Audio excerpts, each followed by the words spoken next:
Hello students, I am Dr. Vinod Kamble. Now we are going to start with second module of strategic management subject, and this module name is strategy formulation, implementation and evaluation. हमारा पहला topic है strategy formulation. Now strategy formulation जो है वो strategic management का second step है, हम लोग ने देखा था. और स्ट्रैटेजी फॉर्मुलेशन का ही दूसरा नाम हो सकता है स्ट्रैटेजी प्लानिंग. स्ट्रैटेजी फॉर्मुलेशन का मतलब क्या होता है कि हमारे पास जो भी ऑल्टरनेटिव स्ट्रैटेजीज अवेलेबल है, जो भी हमने ऑल्टरनेटिव स्ट्रैटेजीज बनाई थी, उसमें से हम लोग को क्या करना है, हर एक स्ट्रैटेजी को इवेल्युएट करना है कॉस्ट बेनिफिट के बेसिस पे और बेस्ट स्ट्रैटेजी को सिलेक्ट करना है. ओके. ऐसे स्ट्रैटेजी को हम लोग सिलेक्ट करेंगे जो हमारे ऑर्गेनाइजेशन के विजन और गोल जो उसको हम लोग को अचीव करने में हेल्प करेगा. सो बेस्ट स्ट्रैटेजी को सिलेक्ट करना या सुटेबल स्ट्रैटेजी को सिलेक्ट करना, उसको ही हम लोग बोलते हैं स्ट्रैटेजी फॉर्मुलेशन करना. और इसको ही अगर हम लोग सिंपल वर्ड्स में देखा जाए तो स्ट्रैटेजी फॉर्मुलेशन एक प्रोसेस होता है जहां पे हम हमारे ऑर्गेनाइजेशन की स्ट्रैटेजी को डेवलप करते हैं. और ये स्ट्रैटेजी जो हम लोग को हमारे जो भी गोल्स है, जैसे कि प्रॉफिट अर्निंग हो सकता है या फिर एक्सपांशन ऑफ बिजनेस हो सकता है, ये सारे जो गोल्स होते हैं वो अचीव करने में हेल्प करता है. सो स्ट्रैटेजी फॉर्मुलेशन मतलब आपको एक ही याद रखना है कि हम लोग क्या करते हैं, हमारे ऑर्गेनाइजेशन के लिए बेस्ट स्ट्रैटेजी सिलेक्ट करते हैं या डेवलप करते हैं. नाउ स्ट्रैटेजी फॉर्मुलेशन में पहला क्वेश्चन है stages involve in strategy formulation. इसका जो आंसर है ये ऑलरेडी हम लोग ने फर्स्ट मॉड्यूल के अंदर पढ़ा हुआ है, तो फर्स्ट मॉड्यूल आप रिफर कर सकते हो ये पर्टिकुलर आंसर के लिए. इसमें ही सेकेंड क्वेश्चन है इंपॉर्टेंस ऑफ स्ट्रैटेजी फॉर्मुलेशन. मतलब एक अच्छी स्ट्रैटेजी अगर हम लोग प्लान करते हैं, एक स्ट्रैटेजी अगर हम लोग प्रॉपर डेवलप करते हैं तो उसका क्या ऑर्गेनाइजेशन को बेनिफिट हो सकता है. तो पहला है फैसिलिटेट्स कम्युनिकेशन. ओके. सी स्ट्रैटेजी फॉर्मुलेशन के बाद में हम लोग का क्या करना होता है, स्ट्रैटेजी को इंप्लीमेंट करना होता है. और स्ट्रैटेजी को सही तरीके से इंप्लीमेंट करने के लिए कम्युनिकेशन की बहुत जरूरी होती है. कम्युनिकेशन किसके साथ, तो जो भी ये स्ट्रैटेजी के अंदर इन्वॉल्व होने वाले मेंबर्स है या एम्प्लॉइज है, उनको हमको क्या करना है, हमारा स्ट्रैटेजिक प्लान जो है वो समझाना है कि हम लोग क्या करने वाले हैं, हमारे क्या विजन है, या ये स्ट्रैटेजी के पीछे हमारे ऑर्गेनाइजेशन का क्या पर्पस है या क्या ऑब्जेक्टिव है जिसको हम लोग अचीव करना चाहते हैं. जब उनको एक क्लियर कम्युनिकेशन हम लोग करेंगे तो वो लोग हम लोग को हेल्प करेंगे स्ट्रैटेजी इंप्लीमेंट करने के लिए. बिकॉज अल्टीमेटली स्ट्रैटेजी इंप्लीमेंट करने वाले कौन होते हैं, जो भी मेंबर्स है, जो भी एम्प्लॉय उसके अंदर इन्वॉल्व है वो. तो उनको प्रॉपर कम्युनिकेशन करने की वजह से उनके मन में स्ट्रैटेजी की एक क्लियर पिक्चर जो होती है वो क्रिएट होती है, और फिर वो स्ट्रैटेजी इंप्लीमेंटेशन में हम लोग को हेल्प करते हैं या सक्सेसफुली वो स्ट्रैटेजी इंप्लीमेंटेशन में जो है वो असिस्ट करते हैं. तो कम्युनिकेशन में हेल्प होता है जब हमारा स्ट्रैटेजी प्लान रेडी रहता है या हम लोग प्रॉपरली स्ट्रैटेजी को डेवलप करते हैं. तो दूसरा है फैसिलिटेट्स फाइनेंशियल मैनेजमेंट. नाउ किसी भी स्ट्रैटेजी को अगर हम लोग को इंप्लीमेंट करना है तो उसके लिए फाइनेंस की जरूरत पड़ती है. ओके. सो स्ट्रैटेजी अगर हमारी रेडी रहेगी, प्रॉपर हमने डेवलप की रहेगी, तो उसकी वजह से हमको पता चलेगा कि कहाँ कहाँ से हम लोग फंड्स रेस कर सकते हैं स्ट्रैटेजी के लिए, और कहाँ कहाँ पे हम लोग फंड्स को इन्वेस्ट कर सकते हैं, जैसे कि शेयर इशू कर सकते हैं, डिबेंचर, बैंक लोन, ये सब चीजों को हम लोग प्रॉपर प्लान कर सकते हैं.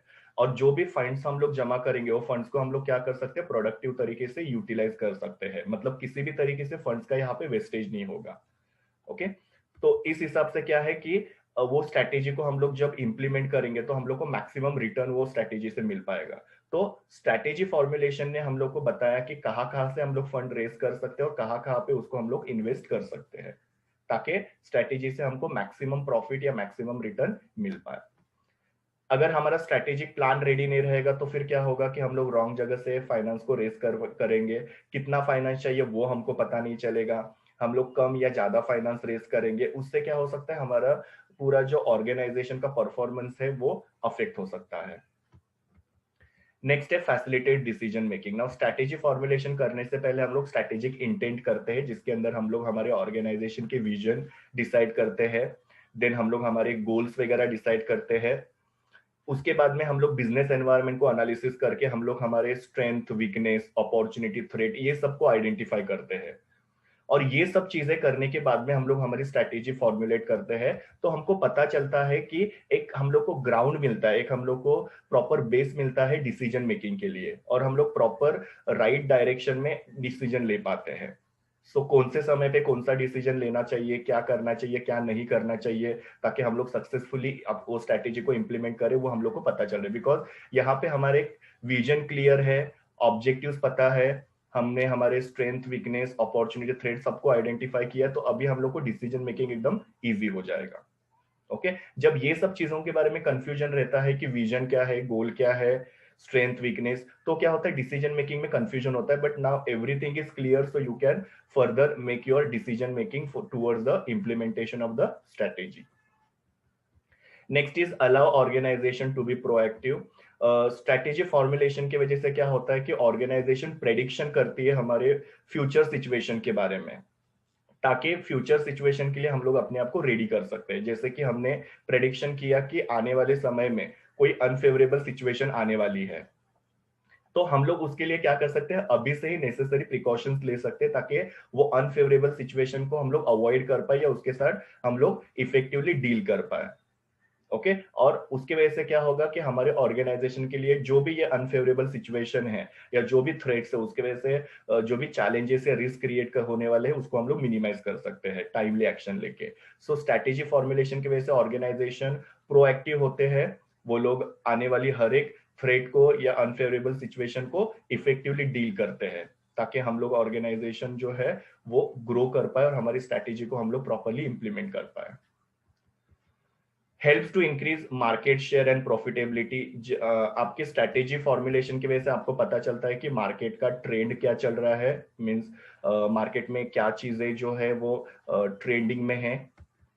कंज्यूमर सेगमेंट पता चलता है कि हमारे कस्टमर्स के कौन से सेगमेंट है, जैसे age wise, income wise, okay, then education wise, preference wise. तो हम लोग को कंज्यूमर का सेगमेंट, सेगमेंट का मतलब क्या होता है, डिवीजन पता चलता है, कौन से टाइप के कंज्यूमर्स है, देन कौन से प्रोडक्ट्स और सर्विसेज ऑफर किए जा रहे हैं, ये सब चीजें हम लोग को यहाँ पे पता चलती है। और इसकी वजह से बिजनेस क्या कर सकता है, अपनी स्ट्रैटेजी जो है बना सकता है और मार्केट को सर्व कर सकता है। ओके, उसकी वजह से क्या होगा कि आपने सारी चीजों को एनालिसिस किया, उसके हिसाब से आपने मार्केट को सर्व किया, तो आपकी प्रॉफिटेबिलिटी बढ़ेगी और आपका मार्केट शेयर बढ़ेगा। जब आपको ये सब चीजों का पता नहीं रहता है, तो डेफिनेटली क्या होगा कि आप लोग मार्केट को प्रॉपर सर्व नहीं कर पाओगे, जिससे आपका प्रॉफिट कम हो जाएगा। ओके, सो स्ट्रैटेजी फॉर्मुलेशन ये सब चीजें आपको फाइंड आउट करने में हेल्प करता है। ये सब चीजों का आपको वैल्यूएबल इंसाइट मतलब इंफॉर्मेशन प्रोवाइड करते हैं। Next one is strategy formulation की वजह से ऑर्गेनाइजेशन के अंदर टीम वर्क होता है। बिकॉज यहाँ पे क्या होता है कि हर एक को अपनी अपनी रिस्पॉन्सिबिलिटीज जो होती है वो डिवाइड करके दी जाती है, और हर एक को अपनी रिस्पॉन्सिबिलिटी जो होती है फुलफिल करनी होती है। यहाँ पे किसी भी तरीके से रिस्पॉन्सिबिलिटीज का शिफ्टिंग नहीं होता है, क्योंकि जनरली क्या होता है, कुछ भी अगर फेलियर आ जाता है तो एक दूसरे के ऊपर रिस्पॉन्सिबिलिटीज को शिफ्ट किया जाता है। तो बिकॉज यहाँ पे हर एक की रिस्पॉन्सिबिलिटी फिक्स की है कि आपको ये हैंडल करना है, आपको ये हैंडल करना है, अगर इनको दिए हुए काम में अगर कुछ भी प्रॉब्लम होता है तो ये इनकी रिस्पॉन्सिबिलिटी रहेगी, तो ये दूसरों के ऊपर शिफ्ट नहीं कर पाएंगे। बट जब रिस्पॉन्सिबिलिटीज क्लियर नहीं होती है तो शिफ्टिंग का प्रॉब्लम हो सकता है। यहाँ पे सबको अपनी अपनी जो रिस्पॉन्सिबिलिटी है वो फिक्स करके दी जाती है, जिसकी वजह से हर एक अपनी रिस्पॉन्सिबिलिटी को फुलफिल करते हैं, और ऑर्गेनाइजेशन के अंदर एक अच्छा टीम वर्क होता है, और कोई भी जो स्ट्रैटेजी है वो टीम वर्क की वजह से सक्सेसफुल हो सकती है। Increase operational efficiency. Operational efficiency मतलब क्या, रोज का जो कामकाज है वो एकदम एफिशिएंट तरीके से होता है ना। किस तरीके से यहाँ पे, तो जैसे कि यहाँ पे क्लियर प्लान है, क्लियर डायरेक्शन है, मतलब हमने प्लानिंग भी बराबर किया है क्या करना है वगैरह, और हमने हमारे एम्प्लॉयज को डायरेक्शंस भी दिए हुए कि इस तरीके से काम करना है।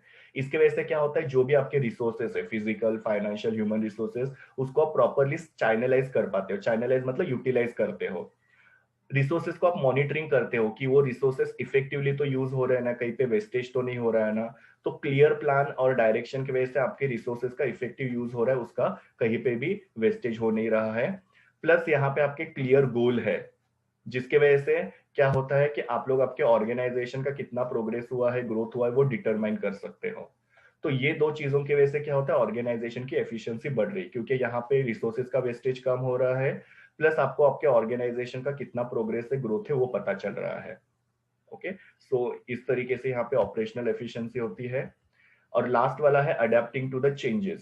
स्ट्रैटेजी फॉर्मुलेशन की वजह से क्या होता है कि जो भी बिजनेस एनवायरनमेंट में चेंजेस आते हैं, ओके, वो चेंजेस को हम लोग क्या करते हैं, अडेप्ट करते हैं। बिकॉज ये जो बिजनेस एनवायरनमेंट होता है वो हमेशा चेंज होते ही रहेगा, उसके ऊपर हमारा कोई कंट्रोल नहीं होता है, स्पेशली जो एक्सटर्नल फैक्टर्स होते हैं वो सब। ओके, तो हमको यहाँ पे हमने क्या किया था, प्रेडिक्शन किया था, और हमने फाइंड आउट किया था कि ये फैक्टर्स वगैरह चेंजेस आएंगे करके। और उसके वजह से क्या होता है कि हम लोग वो चेंजेस के लिए रेडी हो सकते हैं। ओके, कि ये चेंज आने वाला है, उसके लिए हम लोग को ये करना पड़ेगा। तो हम लोग को यहाँ पे किसी भी तरीके से शॉक नहीं बैठने वाला है। शॉक मतलब क्या, सडनली अगर कुछ हो गया, उसमें से रिस्क आ गया, तो ऑर्गेनाइजेशन के लिए वो एक शॉक हो सकता है। सो स्ट्रैटेजी फॉर्मुलेशन की वजह से आपको एडवांस में पता चलता है कि कौन से चेंजेस आने वाले हैं, वो चेंजेस को आप एक्सेप्ट करते हो। ओके, और जिसकी वजह से अगेन क्या होता है कि आप लोगों की स्ट्रैटेजी इंप्लीमेंटेशन जो है वो थोड़ा सा इजी हो जाता है। तो ये सारे थे importance of strategy formulation. Now second question is formulation of alternative strategies. Alternative strategies मतलब जैसे merger, acquisition, take over, joint venture, diversification, turn around, divestment, liquidation, ये अलग अलग टाइप के स्ट्रेटेजीज है। इसमें से कोई भी स्ट्रेटेजी जो है कंपनीज अडॉप्ट कर सकती है। और ये स्ट्रेटेजीज के बारे में हम लोग ने मॉड्यूल नंबर 1 में डिटेल में पढ़ा है, जहां पे ये स्ट्रेटेजी का मीनिंग क्या है, एग्जाम्पल्स क्या है और उसके रीजंस मैंने आप लोगों को एक्सप्लेन किए थे। एग्जाम के अंदर आप लोगों को कोई भी एक या दो स्ट्रेटेजी जो डिटेल में एक्सप्लेन करने के लिए आ सकता है। ये मेरे यूआरएल है जहां से मैंने इमेजेस लिए हैं। Thank you students, please do like, share, comment and subscribe to my YouTube channel and also recommend my channel to your friends. We will meet in the next video.